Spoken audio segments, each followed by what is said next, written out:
In our discussion last week, and the one you have been working on this week, was discovering that I has two basic things to do. One is to see what is, and the other is to see the value of what is. This is reporting to X. Only to report what is does not bring about a very decided action. When one begins to question the value of the four dual basic urges as the purpose of living, one really becomes a student of the teaching. Now, at first, when one takes up the study, one is only studying self. I observes the self to see how it works, what it does, how it operates, and how it has had I totally under a hypnotic spell that everything it said was true. In other words, one accepts the thoughts as being true and acts upon them, tells the value that the thought said, or the thought said this should not be, and I has been accepting those as fact. So the first step of the study of evolving and transforming and being a new person is to study the old man, the self. Then it is a student of the teaching after it is considered the self for some weeks and looked at it and sees. Then one becomes a student of the teaching, and it checks out the values of the teaching. It does not accept that it is true. It does not accept that it is dogma or that it is revealed. It may be, but no one is to accept it for that purpose. It is to be checked out and to determine what values it has.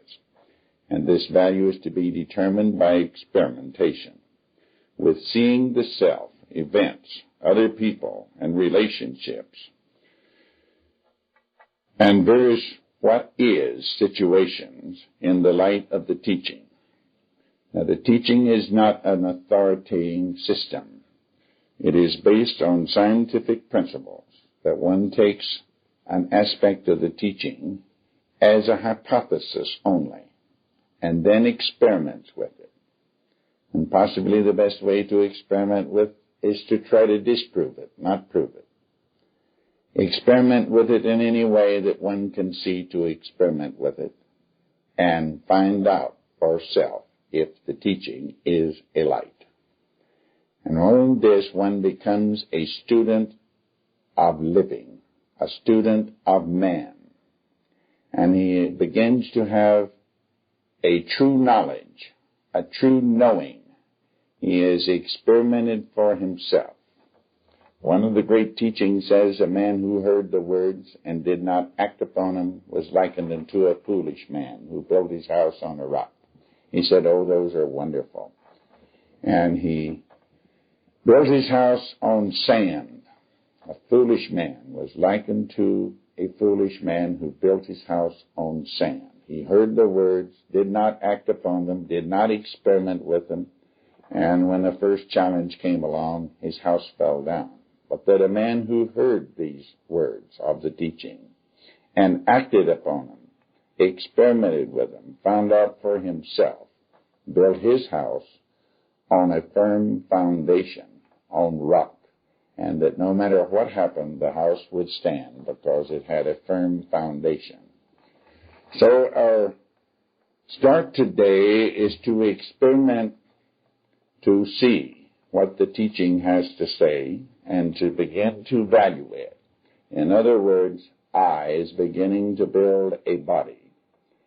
Now, the body is a spiritual body, and that body is a frame of reference where it sees things. Now, if the frame of reference is from what one has heard, what one has been taught to believe, what one has accepted as fact from the ideas of the self, then one has a rather poor spiritual body. So we're starting to build a new man. And the man, of course, is not the body, the physical body, but is the spiritual body, the real inner state. So to give something to start looking for, we will try 3 questions. Now this relates to I, the observer. I has been observing the self. Now it will begin to try on some propositions. What am I? Where am I? And what's going on here? These are very basic questions that I will start to consider. What am I? Where am I? And what's going on here? Now the teaching says that what I is the awareness function of X, of spirit. Now, no one is expected to accept that, but to take it as a working hypothesis and to begin to experiment with it and see if such be the case. If one has found something worthwhile. If one finds that such is not the case, one, of course, will discard it. So the teaching says that what am I is answered by I am the awareness function of X. Where am I? I'm at a beautiful estate called the earth. And the earth is also considered in the teaching to be the physical body as well as the planet Earth, because the physical body is made of earth and energy. But that's where we are, and that the body is a function of X for expression also, and that it always expresses through that instrument based on the information received from the awareness function as to what is and what is valuable. And the third thing, what is going on here?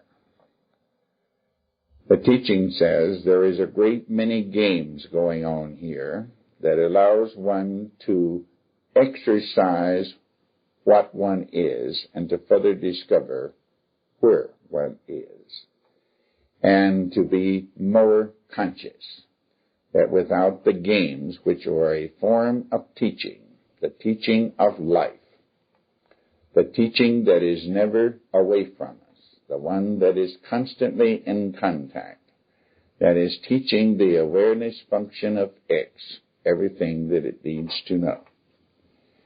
Now, X wants the awareness function, obviously, if such be its case that it is the awareness function of X, it wants it to be accurate, and it wants to be well informed, and to be clean. In other words, not be contaminated with false ideas. So X is teaching the awareness function, and one is a privileged, invited guest to this beautiful teaching that one always has available to it. But we have never seen it as a teaching. We saw it as something bad when the self was deciding what was going on. So let's kind of consider what's going on at the party.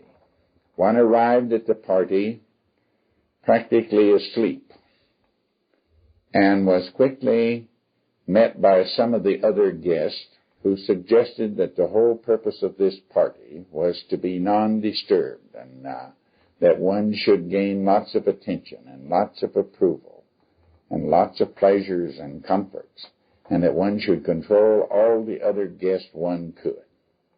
So one began to do that. One was quickly learned to complain to control some of the guests, and it quickly learn to stick up for rights. Now, as a privileged invited guest at a big party, one doesn't have any rights. One has only privileges by being invited.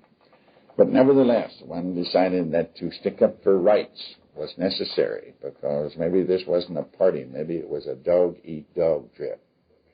And then one decided later, and split oneself into more than one piece, that there was something should be done to please the other guests, because they were larger and more powerful than self, and so they should be pleased.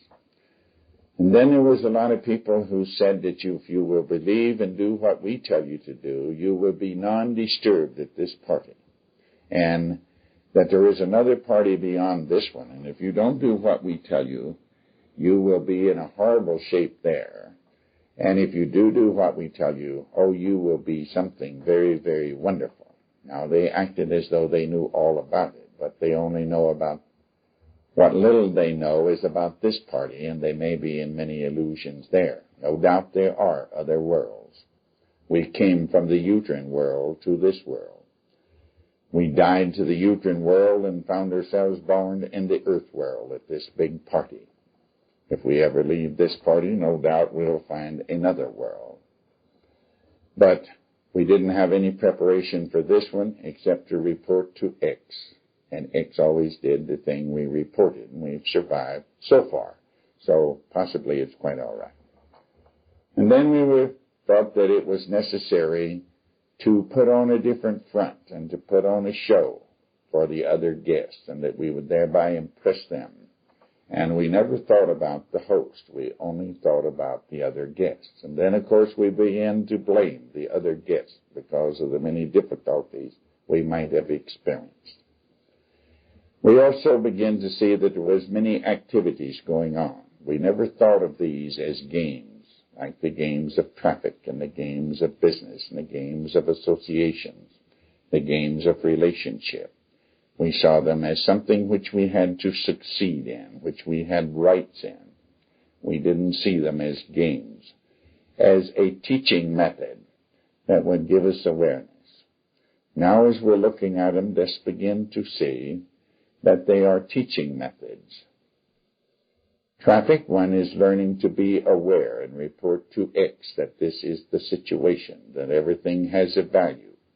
Even someone who's driving rather erratically has a value. It keeps I aware that it is to be awake and not asleep. And it reports to X, and X maneuvers the car, and everything seems to be all right.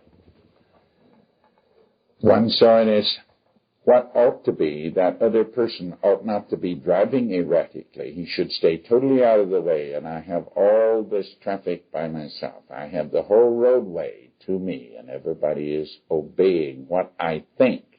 They are even capable of reading my thoughts and doing just exactly what I know they ought to be, that which would be good. But one finds self very frustrated in this because they're not doing what I think they ought to do, but they're doing what is, and what is has a value. One is in a relationship called marriage, and one thinks that the mate ought to always do what I know they ought to do. There is no opportunity, if they did, for one to evolve, to have understanding, to have truly love.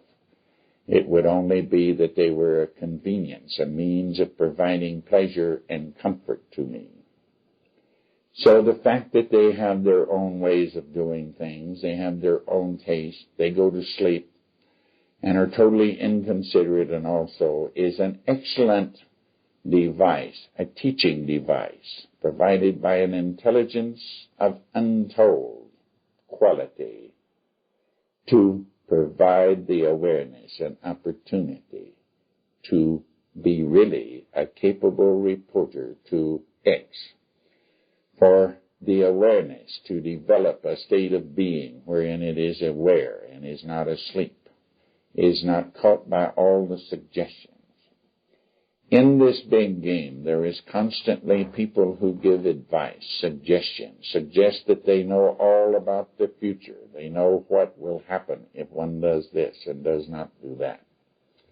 This gives awareness, an opportunity to discover and to consider for self that they know no more about the future than it does, and that really there is no need to know the future, and that one would not want to know the future. And as long as one reports the actual situation and its value, X does the appropriate thing. One is not dependent upon other people. One is not dependent upon suggestions or institutions.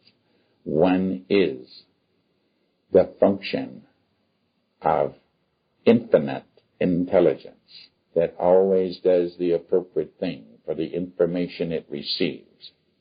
And One is beginning to be a new man now.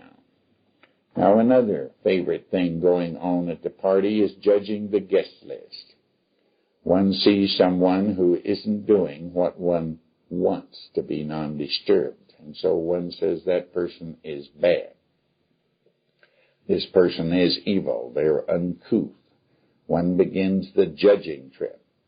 Now, as I observe these, he sees that they are doing what they see is right or proper or justifiable, and that it gives one the excellent opportunity to be considerate, to have love for that individual, which is understanding, to understand that that self, that I, is sound asleep and under control of the self, and is working to gain pleasure and escape pain, to gain attention, to gain approval, to gain importance, and to escape being ignored or rejected, to escape disapproval as it sees it, and to gain a sense of importance, and that there's first one eye up and then another. One is up trying to gain attention, and it does things that most people will disapprove of in its efforts to gain attention. And then when the disapproval comes, another eye jumps up and complains and feels guilty and makes all manner of noise because there was disapproval.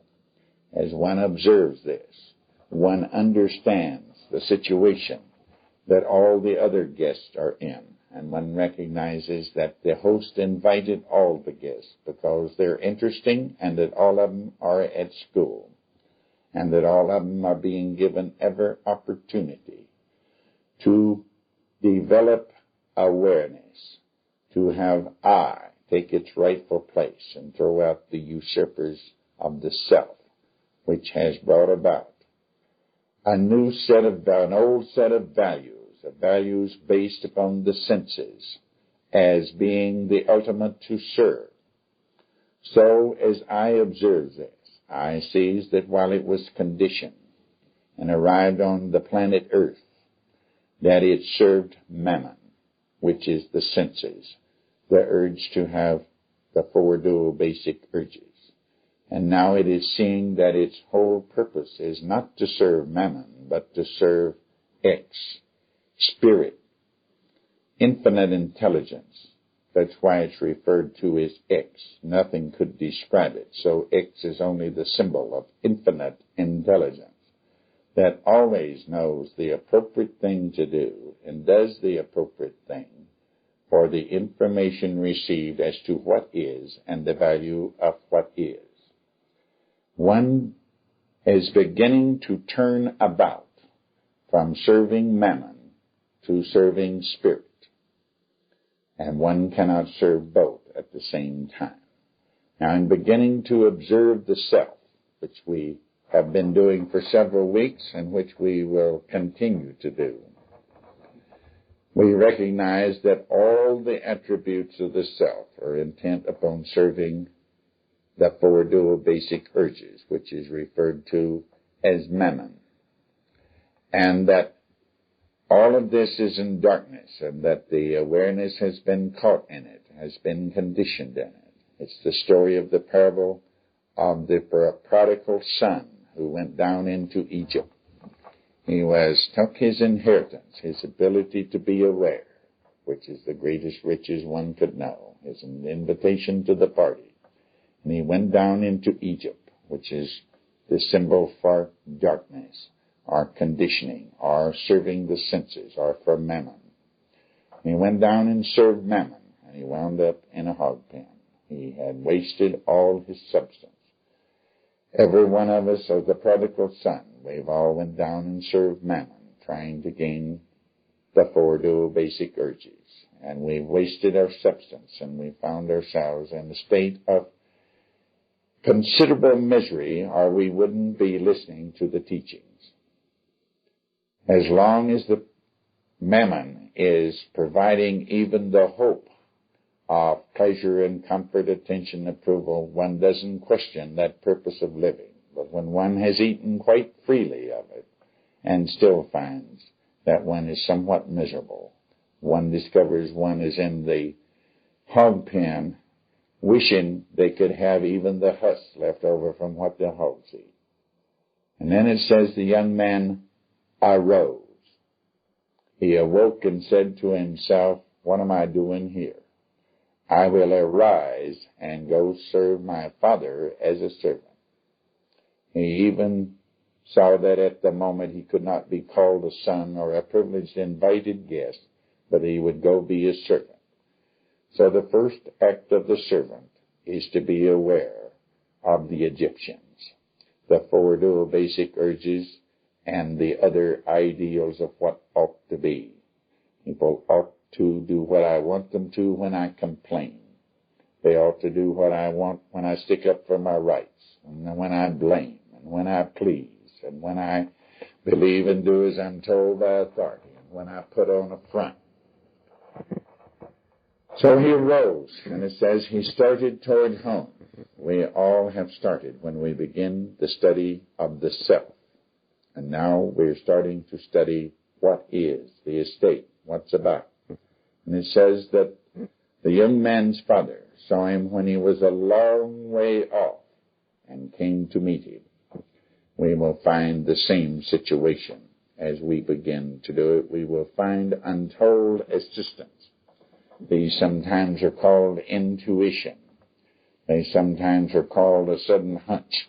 We don't care what it's called. One will experience information and teaching from a higher realm as one begins to see what one's nature is and to see what one is serving, and one is intent upon serving X and not on serving the Egyptians, the four dual basic urges and their prime ministers. As one is doing this, one is met from a long way from the point of where one can go, but is given assistance, which it means one is met on the way, and further information comes to one from within. One has had the teaching from without to start one on the way and to continue to give one assistance in how to see things. But it says every time you check it out for yourself. Now the father said, my son which is lost has been found. When I is identified with the four dual basic urges, with the self, it is lost. And he said, my son which is lost has been found. And my son which was dead is alive again. And when I is identified with all the conditioning, with the self, it is dead. It is not doing its job. It is allowing someone else to speak in its name. It is dead. Now then, the first step we took was to study the self. Now for considerable length of time, we will be considering the teaching. Now we will not accept the teaching as fact. We'll accept it as a hypothesis, one upon which I must experiment to find out for self. This is called the science of man. Being a science, it requires experiment. It is not something one is forced to believe under threat of future punishment or future rewards. In fact, none are offered. No future reward is offered, and no future punishment is threatened. It is something one is doing now, with the aim in mind of finding out for self. And finding out for self is to be more conscious, to accept what one is told, is to accept without investigation for self, is of course to be the subject of suggestion, which is one is in a hypnotic sleep. And we are not talking about being in a hypnotic sleep. We're talking of awakening from a hypnotic sleep and arising from amongst all the things of the hypnotic sleep. How are we going to awake? By waking up and looking. How are we going to arise? By our own experimentation. We will then begin to build a spiritual body, the real body, a frame of reference based upon experimentation. It says that that is like unto a house that's built on a firm foundation, upon a rock. And we will experiment with this and see if it be true. we can't find any experiment on anything, we'll have to leave it for a while until an experiment presents itself. Now, some things cannot be experimented with just at any moment. They require the proper time, place, and circumstance, as any experiment does. One cannot experiment with a delicate chemical operation in a barn lot. One cannot experiment with a given electronic experiment without some of the pieces to work with. So while one may not be able to experiment with a given thing today, we will hold it that hypothesis is there, and that we can jolly well depend that before long the proper time, place, and circumstance will present itself for the experiment. So I is on the lookout for the proper time, place, and circumstance to run other experiments, but there is usually some experiment that one can be running now. Now, we've been experimenting for some time with being aware of the self as an object, and I'm sure everyone found that that can be done. Now we're going to begin to study life. We're going to be studying what is, and we're going to be studying values. We're going to be studying the building of a spiritual body.